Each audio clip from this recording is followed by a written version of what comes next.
Loué soit Jésus-Christ, et avant avec Marie. Bonne et sainte journée à vous tous. Chers enfants, dans les sacrés cœurs de Jésus et de Marie, et dans le cœur très chaste de Saint Joseph. Bienvenue à nouveau dans notre rubrique matinale Sainte et Café. Aujourd'hui, nous sommes lundi 17 février. Nous sommes dans la semaine de la Septuagésime, avec laquelle nous nous préparons lentement au carême. La couleur liturgique est déjà le violet. Aujourd'hui, nous nous souvenons aussi de Saint Alexis, l'un des pères fondateurs de l'ordre des Servites de Marie. Et lundi commence un nouveau jour avec lequel commence aussi une nouvelle semaine. Accueillons tout avec gratitude de Dieu, avec un acte de bénédiction au Seigneur, avec une attitude d'adoration, avec le désir de devenir saint et de correspondre pleinement au dessein et à la volonté de Dieu. Alors aujourd'hui commence une nouvelle semaine avec laquelle je me prépare. Je suis, comme je l'ai déjà dit hier soir, dans la divertissante, au début très divertissante rubrique. Le Père répond, je suis déjà en Espagne et je me prépare pour la rencontre que nous ferons, celle officielle dimanche. Alors la rencontre, comme certains l'ont demandé, la rencontre est dimanche 23 février, dimanche prochain, dimanche de la Septuagésime. Dimanche 23 février à Séville, à 16 heures. Le lieu de la rencontre sera communiqué d'ici demain. Nous invitons tous les fidèles qui le souhaitent à participer à ce moment de grâce du petit reste de langue espagnole. Hier soir, nous avons fait cet épisode très intéressant et de manière inattendue, des appels sont arrivés, imaginez-vous. Si on n'a pas écrit que tout était organisé, parce que Upitiarun Zoku avia Bagna. On dit en sicilien, regardez les proverbes siciliens, que parfois quand on les prononce, on écoute les gens. Ici en Espagne, il y a beaucoup d'assonances parce que la Sicile a aussi eu la domination espagnole. Non, mais la Vénétie peut-être plus. La Vénétie. Alors Oputia, je ne sais pas Cava Bagna. Ça signifie que chacun juge les autres sur la base de la pourriture ou de la lumière qu'il a dans son propre cœur. Il n'y avait rien d'organisé, je l'ai dit hier soir. Me faire passer pour un menteur et un escroc signifie conserver et ajouter des charbons ardents devant le trône de Dieu. Parce que si ça marche, mais sinon, autrement c'est fini pour eux, s'ils ne se repentent pas. Moi, je pense à tous ces ennemis, mais bon. Et de toute façon, hier soir, ils ont appelé de Vancouver au Canada, de San José en Californie, d'Oslo en Norvège, d'Alicante en Espagne, de Buenos Aires en Argentine, de New York aux États-Unis, de Montréal au Canada, de Suisse et de Californie. Oui, on l'a dit. Californie. Bref, c'était une émission très intéressante où l'on s'est surtout arrêté sur cette communauté transversale, je l'ai dit plusieurs fois. Mais quand je quitte l'Italie, je me rends compte à quel point l'Italie est mal en point. Dans mon cas, par exemple, c'est un but contre son camp retentissant de faire passer encore aujourd'hui obstinément M. Minutella pour un séquestreur de femmes. Et il y a au contraire une communauté internationale qui suit le charisme. Cela signifie perdre l'adhérence avec la réalité, et vous méritez que Trump ait gagné. Vous le méritez. Et le Père éternel qui a envoyé Cyrus, roi de Perse, le mérite. Nous en avions tous assez. Moi le premier qui vous parle parce que je l'ai vécu sur ma peau, de ces vautours qui répondent aux puissants francs-maçons disséminés sur la planète. Souvent nous parlons de l'Italie, qui construisent des nouvelles et des informations basées sur le néant, sans aucune adhérence avec la réalité. De la même manière avec laquelle, par exemple, si vous avez remarqué, mais nous en parlerons aujourd'hui, je l'anticipe, l'affaire de l'hospitalisation de Bergoglio. Je me souviens quand Jean-Paul II était hospitalisé, quel mouvement de foi et de prière il y avait. Il n'y a rien, mais les journaux feignent. Voilà, ils font semblant. Mais nous y reviendrons dans un instant. Donc hier soir, une émission très belle et très intéressante. Aujourd'hui, c'est lundi, donc ce soir, je vous attends pour un épisode, à mon avis, incontournable dans le cycle de catéchèse. Intitulé Le Rosaire, source de joie. Le G n'est pas écrit par erreur. Majuscule, c'est juste cette fois. Source de joie et la joie est Jésus. La joie de notre vie est seulement Jésus. Alors je vous attends ce soir. Ne manquez pas ce rendez-vous précieux à 21h sur la chaîne YouTube de Radio Domina Nostra, où je vous invite à vous inscrire. Mettez les j'aime, partagez à 21h sur la chaîne YouTube de Radio Domina Nostra. Et puis la nouveauté pour aujourd'hui, c'est que je suis arrêté, et qu'à 17 heures, c'est pas une nouveauté. Ça se répète plusieurs fois. Quand je peux, je guiderai le rosaire à 17 heures sur la chaîne YouTube de Radio Domina Nostra. Le monde bouge, chers enfants, une révolution géopolitique est en cours, une réforme du système mondial sans précédent. Clairement, il y a certaines voix, mais il en a toujours été ainsi, qui volontairement, à mon avis, se tiennent à l'écart, comme Pékin, pour ainsi dire, le grand dragon jaune. Pékin n'est jamais intervenu tout à fait de manière passionnée dans ses parcours. C'est un monde à part, l'Asie, mais nous sommes en train de voir ce que dans un moment nous allons aborder. Ce qui se passe dans le monde. Alors nous devons faire face à ce changement d'époque. 2025 restera dans l'histoire comme l'année du changement d'époque. Aujourd'hui, je vais vous lire le discours de Vance, le vice-président américain aux Européens. Ce qui se passe est absolument incroyable, sans détour, avec une fierté typique de l'America First, Vance. Le vice-président vient à Munich et vient sermonner ses collègues européens. En se présentant comme est arrivé le shérif, Enfin, c'est vraiment cher, enfant. Nous devons interpréter l'histoire à la lumière de la foi. Il n'y a pas de doute que le moment est venu, je le sens un peu dans mon cœur, mais je ne voudrais pas me tromper que quelque chose est en train de changer. Ça souffle, différent. Je remercie Monseigneur Vigano pour les paroles incroyables qu'il a dites hier, relayées par Aldo Maria Valli. Je vous les lis. Dites-moi, ai-je raison de souffrir, puisque tous, même Vigano, me maltraitent?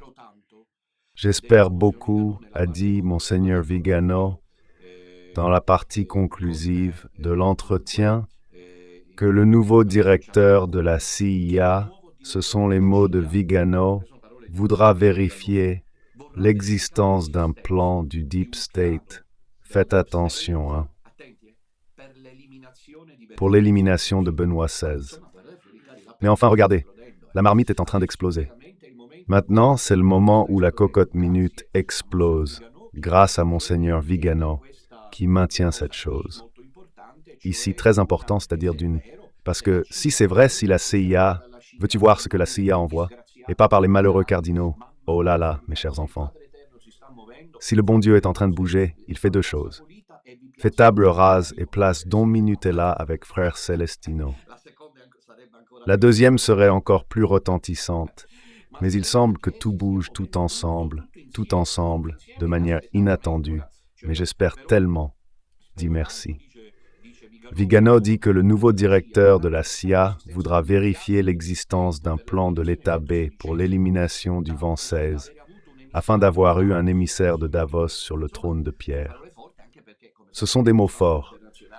Aussi parce que le retentissement international de Vigano, du fait qu'il a été nonce apostolique aux États-Unis, qu'il a été au Vatican comme administrateur du patrimoine du Saint-Siège, il n'est pas certain qu'il ait été curé dans les périphéries de la ville, non plus.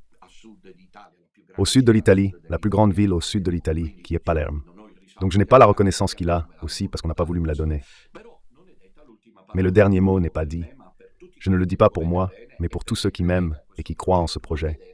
Vous voulez voir si la vérité est en train de sortir. Voilà, de toute façon, nous affrontons tout cela avec Rosario. Pour cela, parfait à 17 heures parce que nous prions ensemble le Saint-Rosaire. Et ce soir, ensuite, comme je vous l'ai dit, il y a la catéchèse intitulée « Le Rosaire, source de joie ». Je vous rappelle ensuite très rapidement les rendez-vous du soir de la semaine que j'ai déjà annoncé hier. Demain soir, il y a la même partie du prologue, de mon livre L'Aquila et il Sol, premier volume de commentaires de l'évangile de Jean. Nous analysons théologiquement et spirituellement le prologue de Jean, les 18 premiers versets du chapitre 1. Ne manquez pas l'épisode de demain soir également. Mercredi, c'est le mercredi biblique avec Don Ramon. Le voilà. Jeudi ensuite, il y a le 22e épisode de mon livre La Symphonie de l'Agneau, en commentaire du livre de l'Apocalypse de Saint Jean l'Apôtre. Nous parlerons des deux témoins de l'Agneau, le chapitre 11 de l'Apocalypse. Le vendredi 21, il y a le rosaire avec les pionniers et les familles. Et le samedi 22, nous parlerons dans le cycle de catéchèse. Les petits grands héros de la foi de la bienheureuse Jacinthe de Fatima. Mais pour bien comprendre cet épisode, si quelqu'un ne l'a pas suivi, comme le samedi soir, c'est toujours difficile qu'il suive, s'il peut. L'épisode de samedi dernier sur Francesco, le petit frère de Jacinta, vous le trouverez sur la playlist de Radio Domina Nostra. Je vous rappelle aussi que mon retour en Italie prévoit au moins 3 rendez-vous immédiats, mardi 4 mars à 16 heures à Casa Betania, à Savigliano, pour la fête du Saint Visage de Jésus. Rue de l'Artisanat 65. Et puis, toujours à 16 heures le 5 mars, pour le mercredi des Cendres.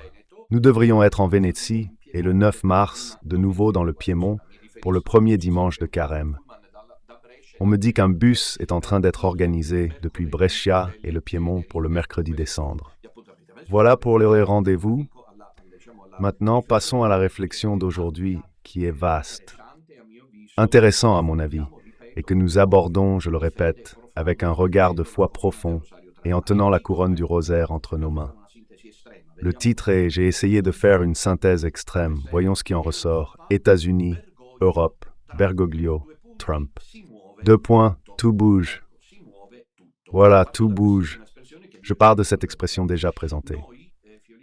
Nous, chers enfants, nous avons assisté, en ces mois, en ces années, à quelque chose d'incroyable. Au mois de juillet de l'année dernière, 2024, en 3 jours, le monde a changé. Le 13 juillet, Donald Trump échappe à un attentat. Vous vous souvenez du coup de feu? Que, comme l'ont montré les analystes, quelqu'un a dit qu'il était organisé. C'est impossible, selon moi. Le complotisme existera toujours. Quoi qu'il en soit, il a échappé à un attentat par pur miracle. Il s'est retourné juste à ce moment-là, et il a dit lui-même dans le serment que c'est Dieu qui a voulu cela. Écoutez, quand un homme de pouvoir, même s'il a de l'argent, interprète son œuvre comme une œuvre missionnaire, il faut faire attention. Le 15 juillet, l'affaire le concernant en Floride est classée. Vous vous souvenez de tous les problèmes judiciaires auxquels il devait faire face? L'affaire est classée et le soir même du 15 juillet, Donald Trump nomme comme vice-président Vance, un jeune sénateur de l'Ohio, sorti de l'enfer de la société post-industrielle, qui incarne cela, si jeune, fringant, sûr de lui. Et je dirais aussi, sans politiquement correct, l'image de l'Amérique d'abord, le principe de l'Amérique d'abord. Alors, allons-y vraiment. Justement à lui, à Vance, qui a été, comme vous le savez, je pense, ces derniers jours ici en Europe, il est venu en Europe. Et en Europe, il est venu faire un discours qui a laissé tout le monde sans voix. Un discours dans lequel, je l'annonce, il a sermonné l'Europe au nom de l'administration Trump. Il a dit des choses, entre guillemets, d'un autre monde, que l'Europe n'avait pas entendues depuis des années. Je reconstruis toute manière à essayer d'en faire une synthèse extrême. Je disais donc le discours de Vance à Munich, que nous allons voir maintenant, et puis le fait que Trump retirerait apparemment la couverture au coup d'État de l'Union européenne en Roumanie. Vous savez qu'en Roumanie, il y a quelques mois, il y a eu un véritable coup d'État de l'Union européenne, gagné. Comme ensuite en Pologne était venu l'exposant le plus radical européiste, mais les gens n'avaient pas voté pour lui. Trump a dit « levons le veto, levons la couverture sur le coup d'État et clarifions exactement la situation ». Tu as compris? C'est pour ça que Vance dit ensuite que le shérif est arrivé. Le shérif est arrivé, et c'était pas juste une blague, c'était vraiment une chose dite avec un sérieux, avec une force, à laquelle nous, avec ces politiques européens globaux, syncrétistes appartenant au Gotha maçonnique européen. Nous n'y sommes plus habitués parce que ceux-ci parlent doucement et pincent. Duro, comme on dit chez moi, c'est-à-dire que devant, ils font tous des discours, se faisant les champions de la démocratie, de la liberté d'expression. Je me battrai pour que tu puisses dire ce que tu penses, ces choses-là. Et puis en réalité, nous voyons très bien comment les choses se passent, c'est-à-dire que pratiquement, je sais. Ensuite, ils suppriment la liberté de penser, les réseaux sociaux sont de plus en plus contrôlés, il y a un embrigadement de la pensée populaire, une véritable dictature, comme l'avait appelé Benoît XVI. Ce sont là les nouveautés importantes, tandis que Trump annonce qu'il veut mener à bien jusqu'au bout les politiques en faveur de la famille et de la vie. Compris? Pendant que Bergoglio a fini de placer ses dauphins aux États-Unis, comme Macron et Roy à Washington, qui sont au contraire pro-LGBT, qui ne sont pas, je ne dis pas contre, mais qui ne font pas avancer la défense de la vie. Enfin, c'est une situation mondiale dans laquelle, voilà, c'est le regard d'ensemble, tandis que le shérif américain avec son adjoint est en train d'annoncer au monde entier, sans mâcher ses mots parce qu'ils ont de l'argent. Tu as compris quel est le problème. C'est ça, ne nous faisons pas d'illusions. S'ils n'avaient pas l'argent, ils ne pourraient pas. Puisqu'ils ont l'argent, tu comprends, ils l'utilisent. Incroyable l'histoire humaine. Je n'arrête pas d'être étonné pour combattre pratiquement le nouvel ordre mondial. Il se peut qu'il s'en constitue un autre. Toutefois, s'il est en défense de la vie, posons-le, s'il combat l'idéologie, celle plus extrémiste LGBT, s'il est en défense de la famille, s'il protège la liberté de pensée et d'expression, parce qu'il semble que l'administration Trump tienne énormément à cela. Et il paraît que dans les États, comme on me dit, ça se passe comme ça, eh bien alors, tout compte fait, c'est toujours mieux que d'avoir la gauche internationale. Ce sont des pensées comme ça en marge. Quoi qu'il en soit, pendant qu'il y a tout ça, que Trump, qui a l'argent, parce qu'il y a aussi Elon Musk, parce que c'est évident, parce que ça a été le coup d'épaule économique pour éliminer tous ceux qui empêchaient Trump de s'asseoir à la Maison-Blanche. C'est dommage que je n'ai pas d'argent, comme ils le disent. Je plaisante. Et pendant qu'il y a tout ça, cette scène, les cow-boys arrivent, Bergoglio est hospitalisé. Donc nous sommes en présence, personne, je pense, ne l'envie.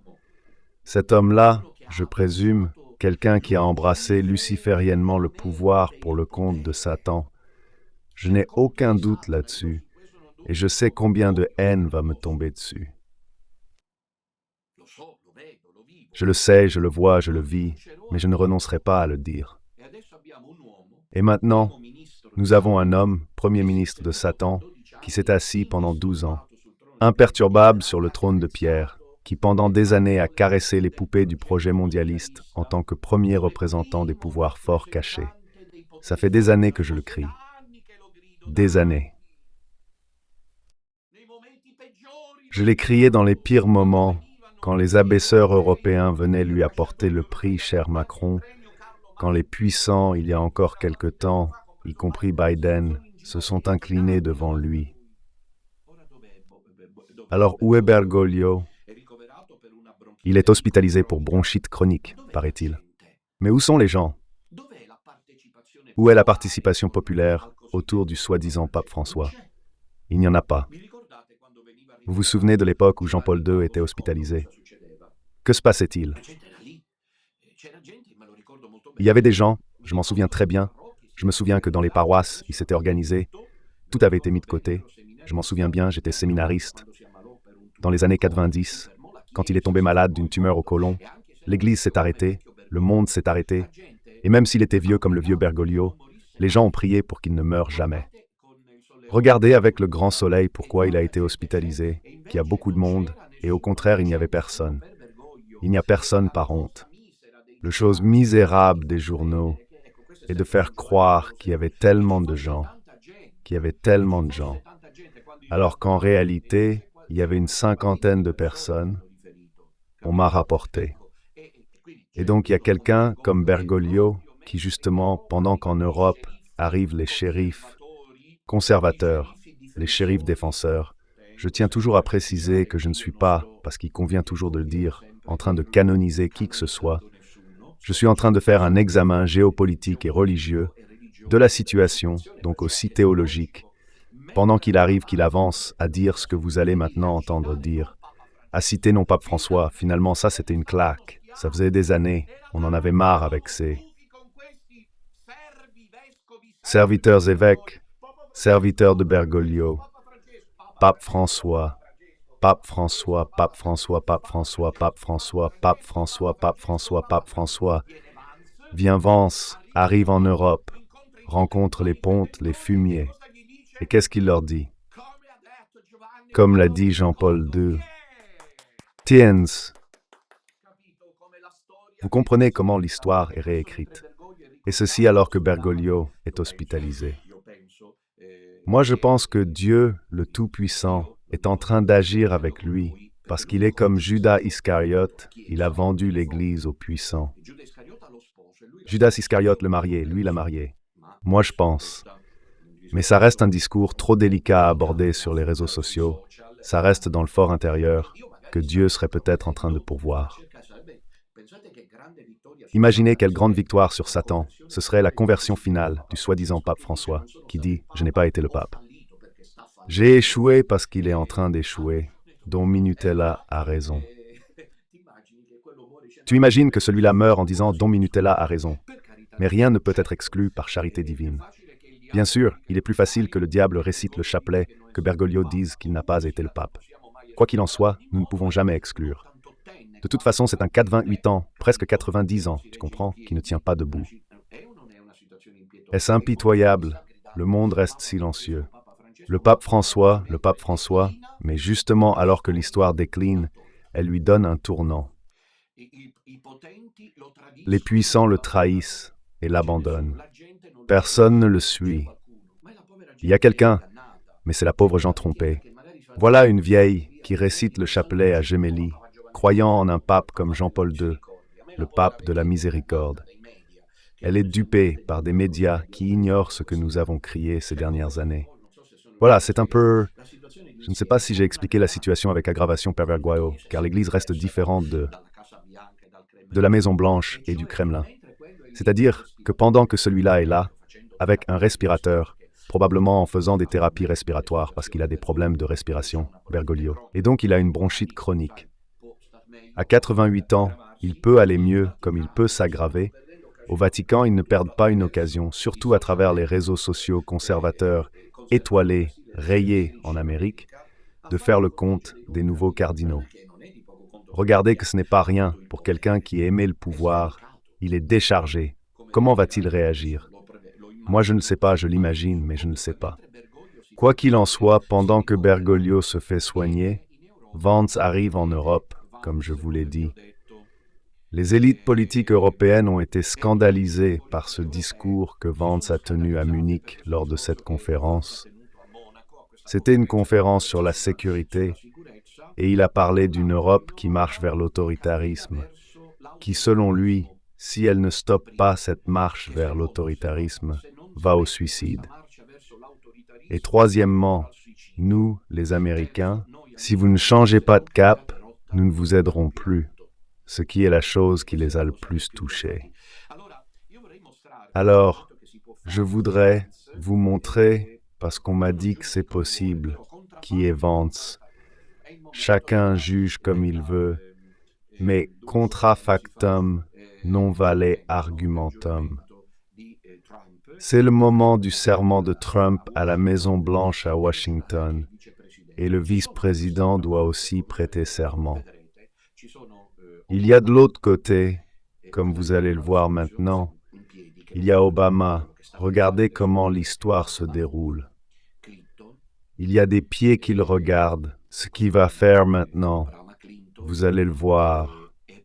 Obama, Clinton et Biden avec la vice-présidente, partisans au niveau planétaire de l'idéologie LGBT.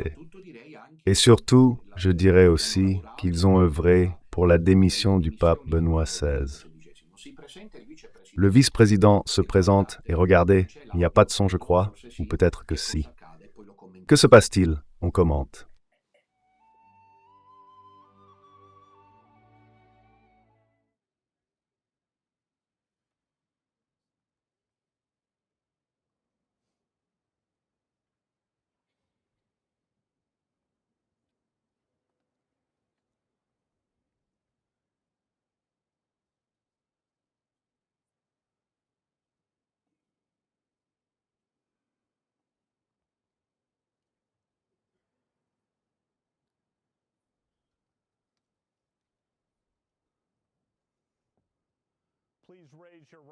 Veuillez lever la main droite et répéter après moi.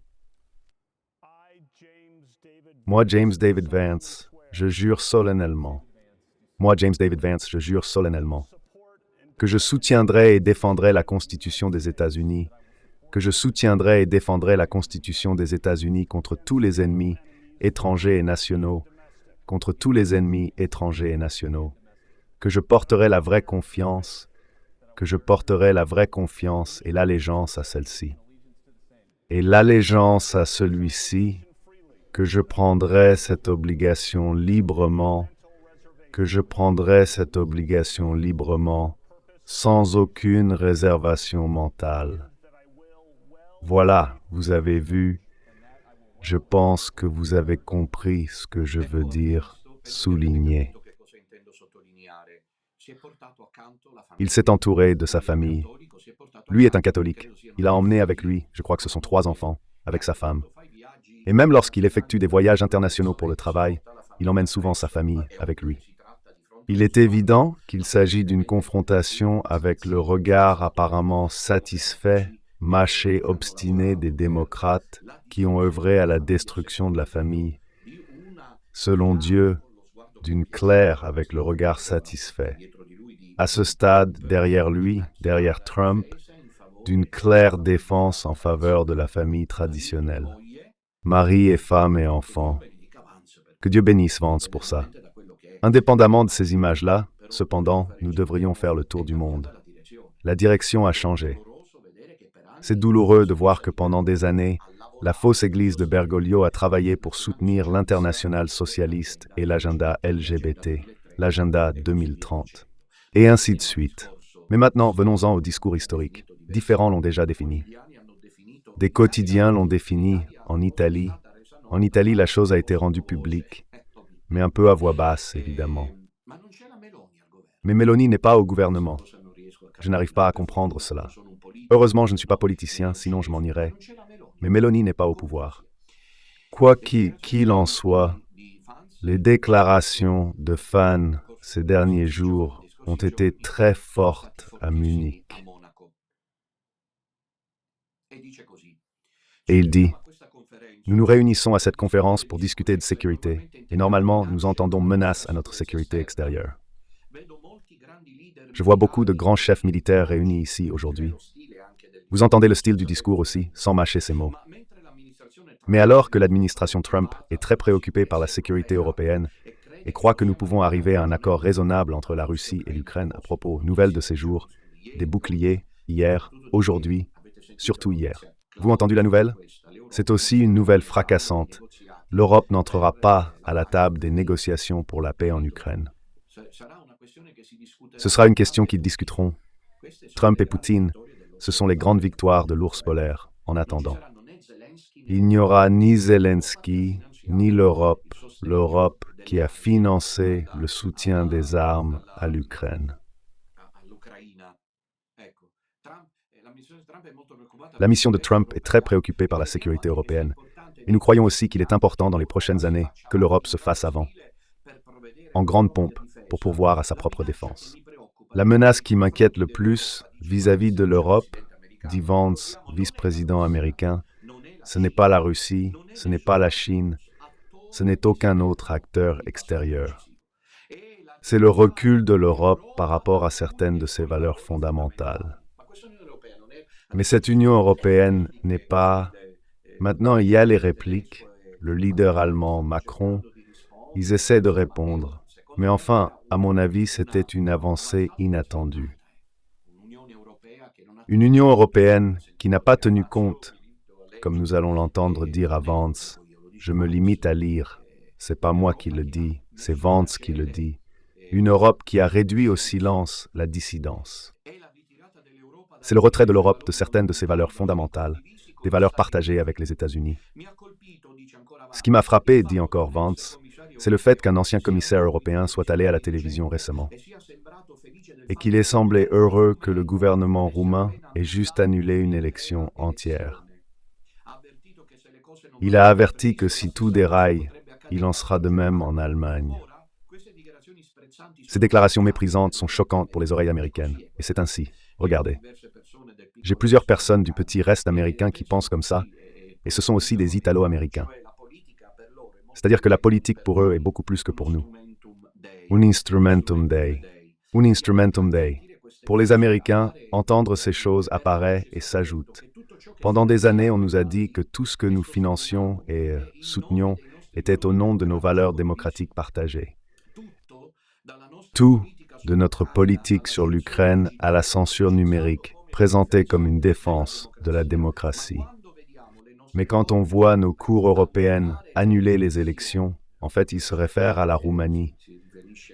Mais peut-être, voilà pourquoi il se peut que je me trompe, parce que comment s'appelle Macron si un peu? Parce que vous vous rappelez qu'il y a quelque temps, il semblerait que la droite, ce qui n'aurait jamais dû arriver. En France, il était sur le point de gagner. Il s'est passé quelque chose d'inouï. Avant, les joueurs de l'équipe nationale française qui font de la publicité et sponsorisent la gauche pour que la droite de Le Pen ne gagne pas. Je ne sais pas s'il y a référence. Il dit que nous devrions nous demander si nous maintenons un standard suffisamment élevé. Et je dis, avec conviction, nous sommes dans la même équipe, unis pour réussir. Parler de valeurs démocratiques ne suffit pas. Il faut les vivre. Dans la mémoire vivante de beaucoup d'entre vous, dans cette salle, la guerre froide, celle entre la Russie et l'Amérique, a positionné les défenseurs de la démocratie contre les forces tyranniques de ce continent. Nous croyons que ces choses sont certainement liées. Malheureusement, quand je regarde l'Europe d'aujourd'hui, parfois il n'est pas si clair ce qui est arrivé à certains des vainqueurs de la guerre froide, c'est-à-dire ceux qui combattaient le communisme soviétique. Et qu'ensuite ils ont introduit, dirait Eberbol, dirait Vance, les critères du régime en Europe. Je regarde Bruxelles, où les commissaires européens avertissent les citoyens qu'ils ont l'intention de fermer les réseaux sociaux en période de troubles civils. C'est une chose que Bergoglio souhaite depuis des années, parce que le seul endroit où l'on connaît la vérité sur Bergoglio, ce sont les réseaux sociaux. Imaginez si vous la trouvez là où se trouvent les médias puissants. Donc, les hiérarques de la pensée unique européenne, européiste, souhaitent depuis longtemps la fermeture des réseaux sociaux.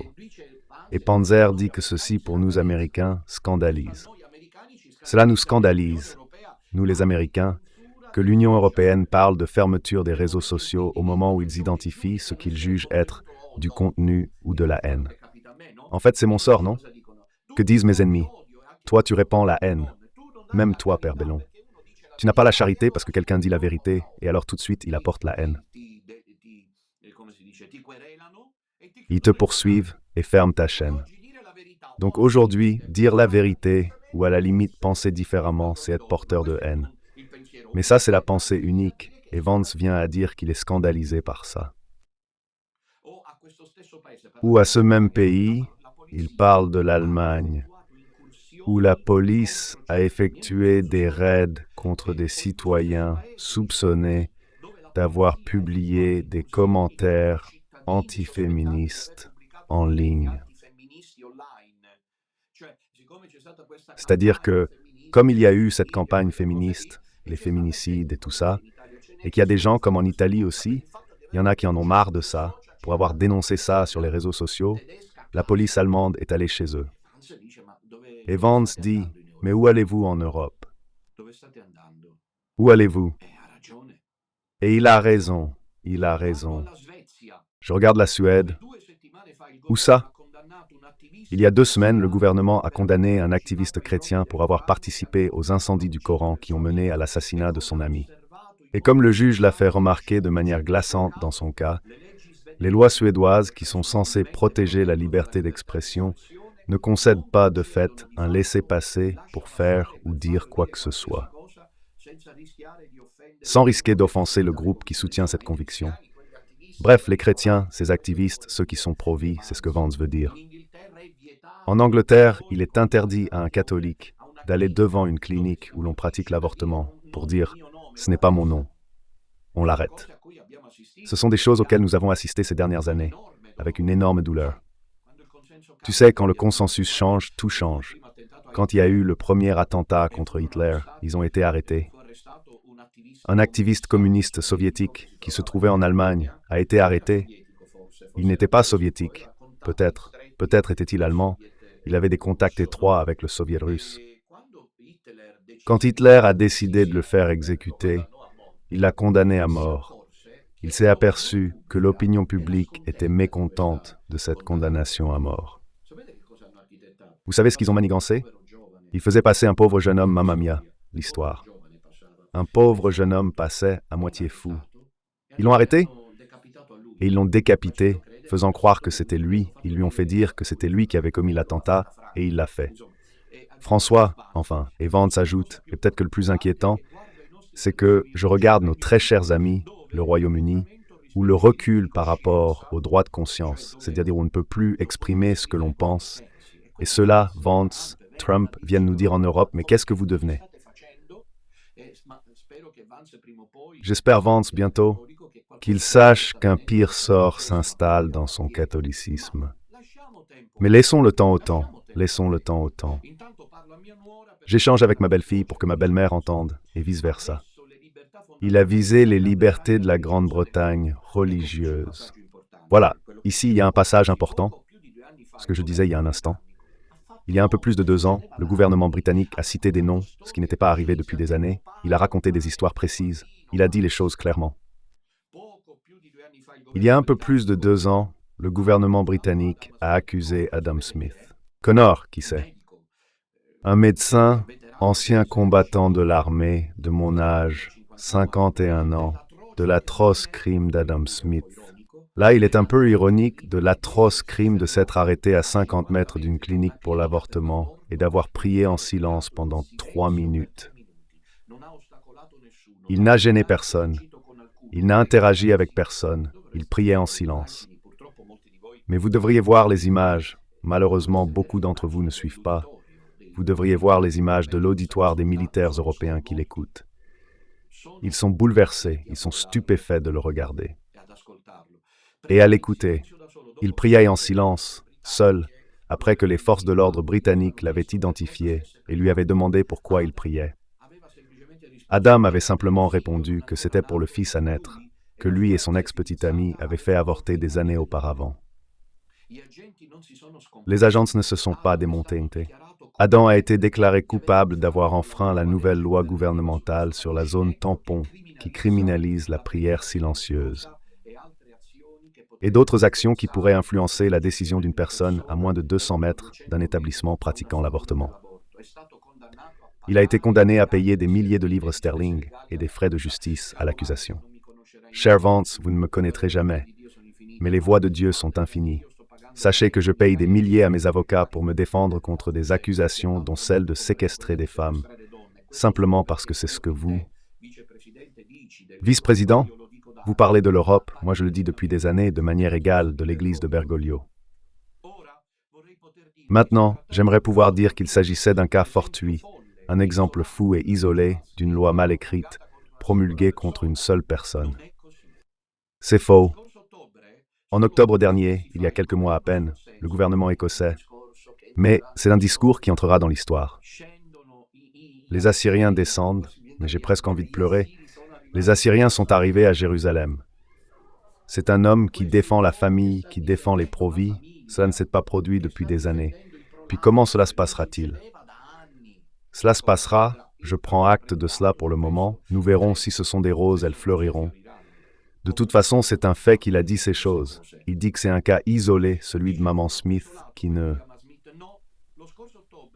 En octobre dernier, il y a seulement quelques mois, le gouvernement écossais a commencé à distribuer des lettres aux citoyens dont les maisons se trouvaient dans les soi-disant Safe Asset Zones, les avertissant que même la prière privée dans leur maison pourrait équivaloir à violer la loi.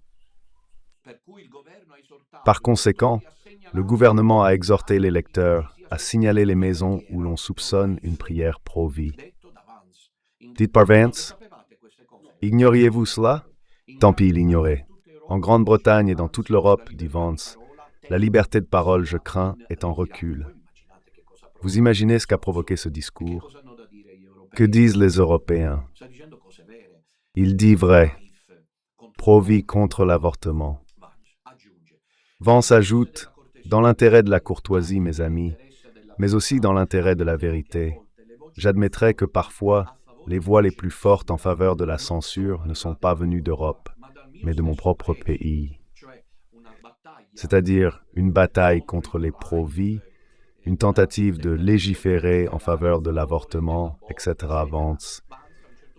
À un certain point, il reconnaît que ce n'est pas seulement en Europe. C'est arrivé dans mon pays. Écoutez ce qu'il dit. Où l'administration précédente a menacé et intimidé les entreprises de réseaux sociaux afin qu'elles censurent la soi-disant désinformation. Et là maintenant, Vance fait même référence au coronavirus, ce que, pour des raisons évidentes, je saute, le loup étant dans la bergerie.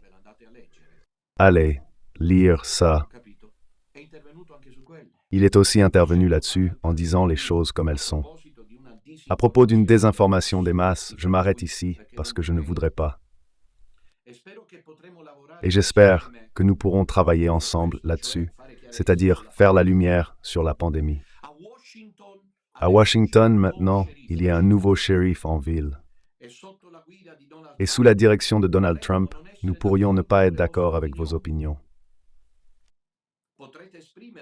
Vous pourrez les exprimer sur la place publique, que vous soyez d'accord ou non.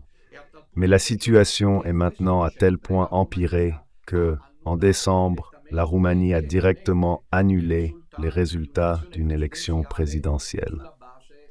Sur la base des faibles soupçons d'une agence de renseignement et de l'énorme pression de ses voisins continentaux. Alors, d'après ce que j'ai compris, l'argument était que la désinformation russe, elle a infecté les élections roumaines. Mais je demanderai à mes amis européens d'avoir un peu de perspective. Pouvez-vous croire qu'il est mal que la Russie achète de la publicité sur les réseaux sociaux ou les médias pour influencer vos élections? Certainement, nous le pensons. Condamnez-le sur la scène mondiale.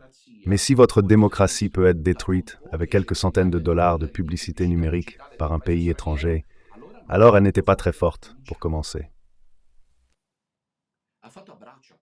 Il a fait un câlin. Ce discours semblait prompter, je ne sais pas. Maintenant, la bonne nouvelle, c'est qu'il se trouve que je pense que vos démocraties sont fondamentalement moins fragiles que beaucoup de gens ne le craignent apparemment. Il se fait le porte-parole. Voici le point, mes enfants chers, c'est le point. Espérons que cela vienne aussi dans l'Église. Qu'est-ce que les gens pensent vraiment? Trump a gagné des élections démocratiques et les gens disent qu'ici, en Europe, ils craignent que la démocratie ne devienne fragile. Et je crois vraiment que permettre à nos citoyens de dire ce qu'ils pensent les rendra encore plus forts. C'est-à-dire, il est venu dire qu'il faut combattre la censure, parce qu'en Europe, elle existe. Si tu parles de « il te bloque », si tu parles de ce qui est la défense de la famille, des valeurs traditionnelles, ils te censurent, ils te mettent dans un ghetto, ils te diabolisent. Domina Minutella, ici pour vous tous, est là pour raconter que pourquoi, si je peux me permettre, Domina Minutella est quelqu'un de semblable à ceci. Parce qu'il a parlé avec clarté dès le début, sauf qu'il n'a pas eu jusqu'à présent le soutien. Nous verrons. Il se peut que ma mission touche à sa fin, vu que quelque chose change dans le monde. Je ne sais pas. Nous verrons. Je le dis depuis des années. Et j'ai été diabolisé. L'idée que les gens croient que je séquestre les femmes alors qu'elles ont leur téléphone portable. Tu comprends? Et combien de plus, je ne sais pas comment le définir, surréaliste, possible que les pouvoirs forts ont su créer. Concluons. Voilà, je crois vraiment que permettre à nos citoyens de dire ce qu'ils pensent les rendra encore plus forts, ce qui naturellement nous ramène à Munich, où les organisateurs de cette même conférence ont interdit aux législateurs, qui représentent les partis populistes, aussi bien de gauche que de droite, de participer aux discussions. Maintenant, je le répète, nous ne devons pas être d'accord avec tout ou quoi que ce soit que les gens disent, mais lorsque les dirigeants politiques représentent un électorat important, il est de notre devoir au moins de participer au dialogue avec eux. Comme ils le font avec nous, qui organisons des rassemblements de milliers de personnes depuis quelques années, et personne n'en parle. Vance dit il est opportun s'il y a un... Comme je l'ai dit, je ne connaissais pas le discours de Vance, mais après Milan et Vérone, j'ai lancé un appel aux journalistes. Ne faites pas comme si de rien n'était, pour ensuite parler de moi qui séquestre des femmes. Vous vous tirez une balle dans le pied. Vous êtes des arlequins, des Pinocchio. Le journalisme italien est un journalisme pinocchiesque, et par conséquent niais, faux, ne correspondant pas à la réalité. Il ne parle pas de Don Minutella qui, avec les confrères, rassemble des milliers de personnes à Milan, à Florence, à Bologne, à Rome. Il n'en parle même pas d'une virgule, nulle part, parce qu'on comprend qu'il ne faut pas en parler. Et au lieu de ça, à la télé et dans les journaux, il parle de Monsieur Minutella qui séquestre des femmes. Enfin, quand est-ce qu'on arrêtera de faire avancer cette désinformation propagandiste? C'est ce que Vance demande. Il dit qu'on n'a pas besoin d'être d'accord. Mais notre devoir, un devoir politique, la politique, comme un devoir aristotélicien, Meloni doit au moins participer au dialogue avec eux. Ici, personne ne dialogue avec moi. Il m'envoie des journalistes depuis des années, avec des coups de force sous ma maison, et me force à dire ce que je ne veux pas dire. Il n'y a pas de possibilité de s'entendre sur une interview ou non. Il y a la possibilité que tu ailles et que tu exprimes ta pensée, ce qui n'existe pas pour beaucoup d'entre nous. De l'autre côté de l'Atlantique, c'est-à-dire en Amérique, il semble de plus en plus qu'il y ait de vieux intérêts enracinés cachés derrière de vilains mots de l'ère soviétique, comme désinformation et propagande. Il est en train de dire aux Européens que le nouveau Soviet, c'est vous. Un intérêt qui n'aime tout simplement pas l'idée que quelqu'un avec un point de vue alternatif puisse exprimer une opinion différente. Oh Dieu, non. Voter différemment ou pire encore, gagner une élection, comme cela a été le cas pour Trump. Alors, c'est une conférence sur la sécurité et je suis sûr que vous êtes tous venus ici, préparés à parler de la façon dont vous comptez exactement augmenter les dépenses de défense dans les prochaines années, conformément à un nouvel objectif.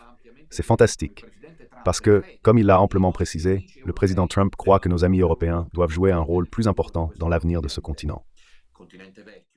Continent vieux, je m'en souviens. Ce terme partage des charges, nous pensons que c'est une partie importante du fait d'être dans une alliance que les Européens se manifestent. Alors que l'Amérique se focalise sur les zones en danger. Mais permettez-moi aussi de vous demander comment vous pouvez même commencer à penser aux questions budgétaires si nous ne savons pas ce que nous défendons en premier lieu.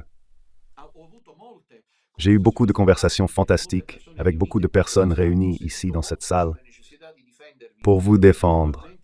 Et naturellement, c'est important, mais ce qui m'a semblé un peu moins clair, et je pense certainement à de nombreux citoyens européens, cet appel continu de la mission Trump à écouter le pueblo. Mais ce qui m'a semblé un peu moins clair, et je pense certainement à de nombreux citoyens européens, c'est de quoi exactement vous devez vous défendre. Quelle est la vision positive qui anime ce pacte de sécurité?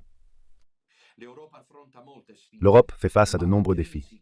Mais la crise que ce continent traverse en ce moment, la crise que je crois que nous affrontons tous ensemble, est une de nos créations.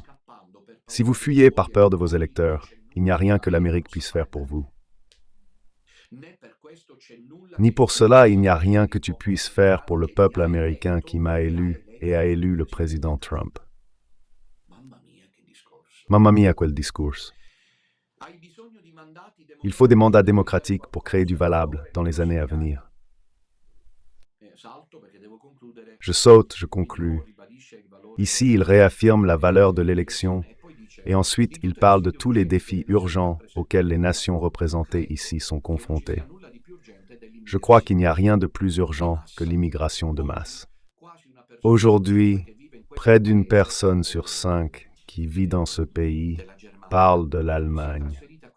Elle vient de l'étranger. C'est évidemment un maximum historique. Un nombre similaire existe, entre autres aux États-Unis. Cela aussi est un maximum historique. Le nombre d'immigrants entrés dans l'Union européenne depuis des pays extra-européens a doublé seulement entre 2021 et 2022. Et c'est naturellement monté depuis, nous le savons. La situation ne s'est pas matérialisée dans le vide. C'est le résultat d'une série de décisions conscientes, prises par des politiciens dans tout le continent européen et par d'autres dans le monde entier, sur une décennie. Mettez-y en premier Bergoglio, qui se trouve à l'hôpital, et je présume, on lui aura rapporté que les cardinaux sont déjà en train de discuter de son successeur et que Vance vient le sermonner. Mamma mia, je ne voudrais pas être à sa place, entamer le déclin dans ce scénario. Mais la justice divine existe. Bergoglio a fait trop de mal, il a trop de prêtres, il a trop d'évêques, il a trop d'hommes d'église, il les a traités comme un tyran. La justice de Dieu arrive. Je le disais, mieux vaut ne pas toucher mon habit, par mémoire de mon papa. Trop d'émotions maintenant qu'il est mort. qui criait toujours que je naissais prêtre, non de cette façon, mais parce qu'il avait vu que dès que j'évoquais papa et maman, j'annonçais devenir prêtre. Et il a souffert de voir que Bergoglio m'a arraché l'habit parce qu'il ne le comprenait pas, ayant un fils prêtre, né prêtre. Il ne comprenait pas comment quelqu'un comme le pape pouvait m'enlever l'habit alors qu'il a protégé, comme nous le savons, Rupnik, McCarrick et Zanchetta. Quelle situation, mes chers enfants? L'immigration, dit encore Vance, pourquoi tout cela est-il arrivé? C'est une histoire terrible, mais c'est une de celles que nous avons entendues bien trop de fois en Europe et malheureusement bien trop de fois aussi aux États-Unis. Un demandeur d'asile, un jeune de 25 ans déjà connu de la police, a lancé une voiture sur la foule et détruit un comité, comme il y a quelques jours en Allemagne. Combien de fois devons-nous subir ces terribles revers? Avant de changer de cap et d'emmener notre civilisation partagée dans une nouvelle direction, aucun électeur sur ce continent n'est allé voter pour ouvrir la porte à des millions d'immigrants non contrôlés. C'est un discours très intéressant. La conclusion. Oui, il est 10h10, mais quel beau discours. Voilà, ici la conclusion. Et si nous refusons d'écouter cette voix, même nos batailles les plus victorieuses garantiront très peu de choses. Conclusion. Comme l'a dit un jour le pape Jean-Paul II, il y a Di Pietro Bergoglio assis en sous-titre depuis 12 ans, pas depuis un jour. Et Vance, le vice-président catholique des États-Unis, vient à citer non pas le pape François, qui nous a cassé les pieds avec l'écologisme, l'immigrationnisme, l'agenda LGBT, mais il vient à citer Jean-Paul II. Comme l'a dit un jour le pape Jean-Paul II, à mon avis, l'un des plus extraordinaires champions de la démocratie sur ce continent ou tout autre. N'ayez pas peur. Nous ne devrions pas avoir peur de notre peuple, même lorsqu'il exprime des opinions qui ne sont pas d'accord avec son leadership. Les réactions à ce discours ont été retentissantes, à mon avis. Pourquoi ne l'ont-ils pas applaudi, si ce n'est quelques-uns? Et pendant ce temps, Monseigneur Vigano a duc in altum, Aldo Maria Valli le dit, mais il a quand même écrit une lettre aux catholiques américains. Nous la commenterons. Nous sommes également reconnaissants à Monseigneur Vigano, parce qu'il fait cela, sans aucun doute, c'est évident. Vigano a dit « La complicité est en marche, tout c'est évident », dit Vigano. La complicité de l'Église bergoglienne avec le système de l'élite mondialiste est évidente. Donc si Vance vient à sermonner l'élite mondialiste, c'est une façon de dire. À Rome, fais attention. C'est pour cela qu'au premier plan, dans l'analyse de l'ex-nonce apostolique aux États-Unis, viennent les accusations de François à Trump sur la question des migrants, les financements au système de l'information, la dépendance des agences catholiques et des fonds de la même agence. Les perspectives de la crise ukrainienne aient été mises au centre. Mais, conclut résolument Vigano. J'espère beaucoup, nous l'avons lu au début de cette intéressante réflexion. J'espère beaucoup, affirme Vigano, dans la partie conclusive de l'entretien que nous commenterons. Il y a un entretien, il parle que le nouveau directeur de la CIA, alors à ce moment-là, nous nous retirons parce que ce sont des choses trop grosses maintenant pour nous. Au moins je parle pour moi, il y a la CIA, les renseignements américains. Que se passe-t-il? Seul le Père éternel le sait.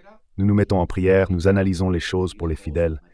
Mais il est clair qu'ici, ce sont des choses plus grosses que nous, qu'un pauvre frère, qu'un pauvre prêtre méprisé par Bergoglio. J'espère tellement, dit cependant Vigano, que le nouveau directeur de la CIA, parce que la direction a aussi changé, les cadres dirigeants de la plus puissante, importante et puissante agence de renseignement du monde, peut-être avec le Mossad israélien, voudra vérifier l'existence d'un plan du Deep State pour l'élimination de Benoît XVI afin d'avoir un émissaire de Davos sur le trône de pierre. Réalité indéniable, bien que terrible et bouleversante, est la complicité de l'Église bergoglienne avec le système criminel organisé par l'élite mondialiste. Nous devons prendre acte que la trahison des gouvernants envers leurs propres concitoyens est spéculaire à la trahison de Bergoglio et des évêques envers leurs propres troupeaux. Parole d'or. Je sais que je vous aime. même s'il nous a toujours ignorés, et j'aimerais relancer un appel dans cette situation comme ça. N'est-il pas venu le moment de revérifier ce mur de caoutchouc qui a été construit par l'information autour de Minutella, parce que vous le discréditez sur les choses qui comptent? Et puis vous vous fiez à ce qu'ils disent de moi. Si j'ai passé ces années à crier excellence et chers confrères et chers évêques qui maintenant vous bougez, je l'ai fait parce que j'ai aidé les gens à garder les yeux ouverts. Certainement pas pour me mettre en avant, parce que je l'ai payé de ma personne, rien de moins qu'avec 2 excommunications du même acte, chose jamais arrivée auparavant, et avec la réduction à l'état laïque. Et il y a des confrères comme Don Enrico Bernasconi et Don Ramon Guidetti qui ont accepté eux aussi l'excommunication et la réduction à l'état laïque. Ce sont des moments de grâce, tout bouge, et alors nous accompagnons ce réformisme, cette réforme, peut-être même cette révolution historique. On tourne la page, c'est sûr, à moins qu'ils fassent un attentat, que sais-je, moi qu'ils n'inventent quelque chose, mais ils ont déjà essayé. Tu sais, quand ils essaient, une fois, ensuite, c'est difficile, parce que l'homme est toujours l'homme, même le plus misérable de la planète. Quand ils ont organisé l'attentat, combien de complicité il y a, dont ils ne parlent pas justement, mais combien de complicité il y a eu, mais il y a échappé. Ensuite, ils n'essaient plus, comme c'est arrivé avec Wojtyła, c'est-à-dire à part quelques fous, mais les pouvoirs forts n'essaient plus, parce que c'est un signe qu'il ne doit pas mourir. Et Trump n'est pas mort, et c'est là qu'il mène sa bataille. Et nous accompagnons tout cela par la prière. Je vous rappelle, aujourd'hui à 17h, le Saint-Rosaire, et ce soir à 21h, la catéchèse, le rosaire, source de gestes. Nous répondrons à vos appels au numéro de Radio Domina sans frais supplémentaires, même depuis l'Espagne.